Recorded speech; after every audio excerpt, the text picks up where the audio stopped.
ਲਓ ਜੀ, ਅੱਜ ਦਾ ਸਾਡਾ ਆਰ ਬਾਈ ਟਾਗ ਮਕਾਨ ਦੇ ਅੱਗੇ ਬਾਉਂਡਰੀ ਹੈ, ਉਹਦੀ ਕਟਾਈ ਤੇ ਸਫਾਈ ਤੇ ਫੁੱਟਪਾਥ ਦੀ ਸਫਾਈ ਹੋਏਗੀ।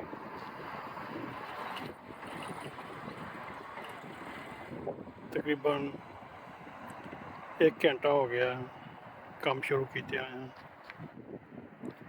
ਅੱਜ ਸੋਚਿਆ ਸੀ ਇਹ ਸਾਰੀ ਬਾਉਂਡਰੀ ਦੀ ਕਟਾਈ ਕਰਕੇ ਤਰਤੀਬ ਦੇ ਨਾਲ ਮੈਨੂੰ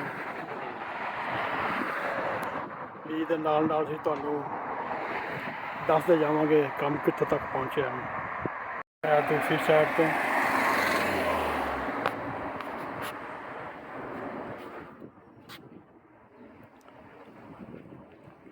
ਸਾਰੀ ਇਹਦੀ ਖਰਾਸ਼ ਹੋਏਗੀ।